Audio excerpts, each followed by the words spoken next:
Буга чейин социалдык тармактарда мүлктү сатуудан түшкөн кирешеден 10% өлчөмүндө салык алуу маселелери активдүү талкууга түшкөн. Ушуга байланыштуу мамлекеттик салык кызматы мүлктү сатып алгандан кийин 1 жыл ичинде кайра сатуудагы салык салуу эрежелерин түшүндүрөт.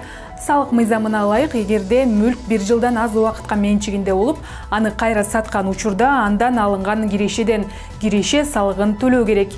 Бирок эгерде менчигиндеги мүлк 1 жылдан кийин сатылган болсо, анда ал мүлк канча суммага сатылганына карабастан салык төлөө талап кылынбайт. Мисалга алсак, Алмаз аттуу жаран 3 миллион сомго батир же унаа сатып алып, 1 жылдын ичинде эле кайра 3,5 миллион сомго сатты дейли.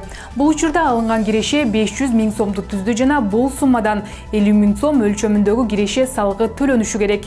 Мүлктү 1 жылдын ичинде кайра сатуу боюнча салык милдеттенмесе, жаңы ченем эмес экендигин баса белгилөө маанилүү.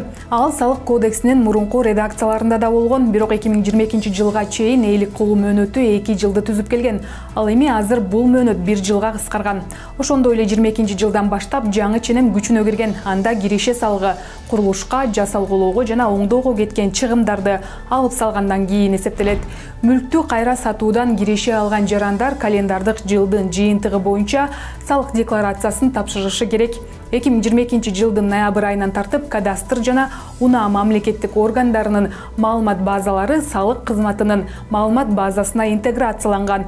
Бул мүлктү сатып алуу, сатуу боюнча бүтүмдөргө талдоо жүргүзүүгө жана салык мыйзамдарын сактабаган учурларды аныктоого мүмкүндүк берет.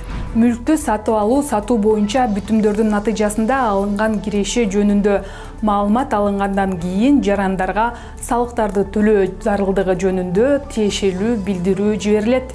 Белгилей кетсек, эгерде салык төлөөчү салык органдарынын чечими тапшырылган учурдан тартып 15 күндүн ичинде салык калдыгынын толук суммасын жана туумдун жарымын төлөсө, туумдун калган 50%-ын төлөөдөн бошотулуу мүмкүнчүлүгүнө ээ болот.